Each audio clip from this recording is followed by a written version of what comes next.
ഇസ്ലാമിക ലോകത്തെ കർമ്മശാസ്ത്ര പണ്ഡിതന്മാർ, കർമ്മശാസ്ത്ര സമിതികൾ ആ രംഗത്ത് നടത്തിയ ചർച്ചകളെ നാം വായിച്ചെടുത്താൽ അത്ഭുതപ്പെട്ടു പോകും. അത്രയേറെ സൂക്ഷ്മമായി ഓരോ തത്വങ്ങളെയും അപ്ലൈ ചെയ്തുകൊണ്ട്, ഓരോന്നിനും ആയത്തുകളെയും ഹദീസുകളെയും വെച്ചുകൊണ്ടാണ് അവരെല്ലാം ആ രംഗത്ത് കൃത്യമായ ചർച്ചകൾ വെച്ചത്. അതല്ലാതെ തൽക്കാലം എന്താ ചെയ്യുക, നിർവാഹമില്ലല്ലോ, എന്നായിക്കോട്ടെ, കയറ്റിക്കോട്ടെ എന്ന് പറഞ്ഞ് അങ്ങനെയാണോ നിയമങ്ങൾ വെച്ചത്? ഒരിക്കലുമല്ല. നേരെ മറിച്ച് എപ്പോഴാണ് അവന് ഇത്തരം ചികിത്സാ രീതികളെ അവന് വെച്ചു കൊടുക്കാൻ കഴിയുക? അത് ഇസ്ലാമികമായി വാജിബാകുന്ന, നിർബന്ധമാകുന്ന സന്ദർഭങ്ങളുണ്ട്.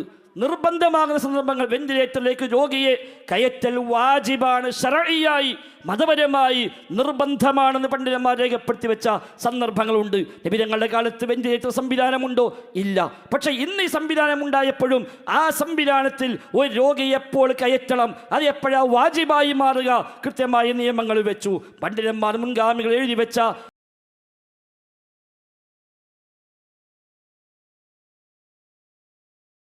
വുജൂബ് എന്നാണ്. വെന്റിലേറ്ററിലേക്ക് രോഗിയെ പ്രവേശിപ്പിക്കുക എന്നത് വുജൂബാണ്, വാജിബാണ്. അപകടമായ ഒരു ഘട്ടത്തിലൂടെ കടന്നു പോകുമ്പോൾ അവന് ഇത്തരം സംവിധാനങ്ങൾ ഉപയോഗിക്കുക എന്നുള്ളത് അവന് അനിവാര്യമായ ലറൂറിയായ കാര്യമാണ്. അവൻ്റെ ഭക്ഷണം ആവശ്യമുള്ളതുപോലെ, അവൻ്റെ പാനീയം ആവശ്യമുള്ളതുപോലെ ആവശ്യമായ ഘട്ടങ്ങളാണ്.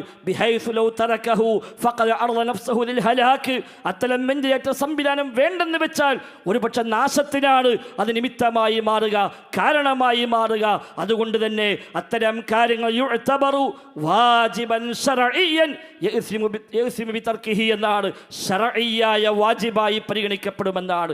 ശരീഅത്ത് പഠിപ്പിച്ച വാജിബായി അത് കണക്കാക്കപ്പെടുമെന്നാണ്. അത് അഥവാ വേണ്ടെന്ന് വെക്കുന്നവൻ കുറ്റക്കാരനായി മാറുമെന്ന് ആധുനിക പണ്ഡിതന്മാർ ഖുർആനും ഹദീസും വെച്ചുകൊണ്ട് അവിടെ നിയമങ്ങൾ പഠിപ്പിക്കുകയാണ്. ഇബ്നു തൈമിയ്യ റഹിമഹുല്ല അക്കാലത്ത് എഴുതി വെച്ച ചില അടിസ്ഥാന തത്വങ്ങളെ ഇതിലേക്ക് ഉപോത്ബലകമായി പണ്ഡിതന്മാർ ഉപയോഗപ്പെടുത്തുന്നു. വഖദ് യകൂനു മിൻഹു മാ ഹുവ വാജിബുൻ വഹുവ മാ യുഅലമു അൻഹു യഹ്സുലു ലഹു ബഖാഉൻ നഫ്സി ലാ ബിഗൈരിഹി. ചികിത്സാ രംഗത്ത് എല്ലാ ചികിത്സക്കും ഒരേ നിയമമല്ല. ശൈഖുൽ ഇസ്ലാം ഇബ്നു തൈമിയ്യ റഹിമഹുല്ല അന്ന് രേഖപ്പെടുത്തി വെച്ചു, ചില ചികിത്സകൾ നിർബന്ധമായി മാറുമെന്നാണ്. ചില ചികിത്സകൾ ഐച്ഛികമാണ്, ചിലത് അനുവദനീയമാണ്, ചിലത് നിഷിദ്ധമാണ്, ചിലതാവട്ടെ വാജിബാണ്. ഏതാ വാജിബാവുക?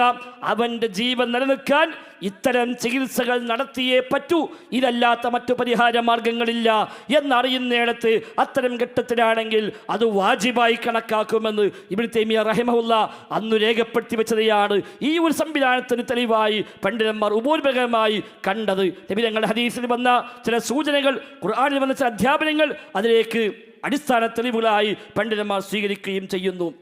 ഇനി അതേപോലെ ഒരു രോഗിക്ക് ഇത്തരം ഒരു സംവിധാനം, ഒരു വെന്റിലേറ്റർ ഘടിപ്പിച്ചു. ഇനി ആ വെന്റിലേറ്ററിൽ നിന്ന് രോഗിയെ മാറ്റാൻ പറ്റുമോ? എപ്പോഴാണ് മാറ്റാൻ പറ്റുക? എപ്പോഴാണ് ആ രോഗിക്ക് നിന്ന് അതിന് മാറ്റിക്കൊടുക്കാൻ കഴിയുക? വളരെ വിശദമായ ചർച്ചകൾ പണ്ഡിതലോകത്ത് കാണാൻ കഴിയും. എല്ലാ രോഗിക്കും ഒരേ നിയമമാണോ? അല്ല. ചിലരുടെ വെന്റിലേറ്റർ മാറ്റൽ അനുവദനീയമാണെങ്കിൽ വേറെ ചിലരുടെ ഹറാമാണ്, നിഷിദ്ധമാണ് എന്ന് വളരെ കൃത്യമായി രേഖപ്പെടുത്തി വെച്ചു. എത്രത്തോളം എന്ന് വെച്ചാൽ പണ്ഡിതലോകത്ത് ചർച്ചകൾ കാണാം. 2 രോഗികൾ വരുന്നു, ആകെ ഒരു വെന്റിലേറ്ററേ ഉള്ളൂ, ഒരാൾക്ക് മാത്രമേ ഇത് ഘടിപ്പിക്കാൻ കഴിയുള്ളൂ. എങ്കിൽ എന്തു ചെയ്യണം? ആരെ മുന്തിക്കണം? ആർക്കാണ് ഇത് ആദ്യം നൽകേണ്ടത്? ആർക്കാണ് വേണ്ടെന്ന് വെക്കേണ്ടത്? ഇനി ഒരാൾക്ക് ഘടിപ്പിച്ചു, അയാൾ അത് ഉപയോഗിച്ചുകൊണ്ടെങ്ങനെ അയാൾ ഹോസ്പിറ്റലിൽ കഴിയുമ്പോഴാണ് മറ്റൊരു രോഗി വന്നത് എങ്കിൽ ഇയാളുടെ വെന്റിലേഷൻ ഒഴിവാക്കിക്കൊണ്ട് മറ്റയാൾക്ക് നൽകാൻ പറ്റുമോ? ഇയാൾക്ക് ഏതായാലും പ്രതീക്ഷയില്ല, ഇയാളുടെ വ്യത്യസ്തമായ ശരീരത്തിൻ്റെ അവയവങ്ങളൊക്കെ നിലച്ചുകൊണ്ടിരിക്കുന്നു, അയാളുടെ ബ്രെയിൻ അടക്കം ഡെത്തായിട്ടുണ്ട് എങ്കിൽ ബ്രെയിൻ ഡെത്ത് സംഭവിച്ച ആ രോഗിയിൽ നിന്ന് പോലും ആ വെന്റിലേറ്റർ ഒഴിവാക്കി അതല്ലാതെ വന്ന രോഗിക്ക് അത് ഘടിപ്പിക്കാൻ പറ്റുമോ എന്ന ചർച്ചകൾ പോലും ഓരോ കായികകൾ വെച്ചുകൊണ്ട് മുൻഗാമികളായ പണ്ഡിതന്മാരുടെ ഗ്രന്ഥങ്ങളിൽ വന്ന ചർച്ചകളെ എല്ലാം അടിസ്ഥാനമാക്കിക്കൊണ്ട് വളരെ വിശദമായ ചർച്ചകൾ കാണാൻ കഴിയും.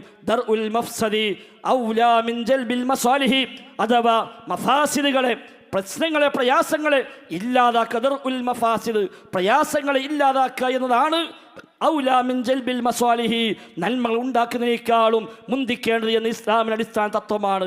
നേരത്തെ പറഞ്ഞ 5 കായികകളിൽ ഒരു കായികയാണത്. ഈ വെന്റിലേറ്റർ ഒഴിവാക്കി കഴിഞ്ഞാൽ അയാൾക്കൊരു മഫ്സദത്തുണ്ട്, ഒരു നഷ്ടമുണ്ട്, ദോഷമുണ്ട്. മറ്റാൾക്ക് ഘടിപ്പിച്ചു കൊടുത്താലോ കുറേ ഗുണവുമുണ്ട്. ഒരു ഗുണമപ്പുറത്ത് ഒരു ദോഷമിപ്പുറത്ത്. ദോഷമില്ലാതാക്കണോ ഗുണമുണ്ടാക്കണോ? ഏതിനെ മുന്തിക്കണം? ദോഷമില്ലാതാക്കുക. അത് ദർഉൽ മഫാസിദി ഔലാ മിൻ ജൽബിൽ മസ്വാലിഹി.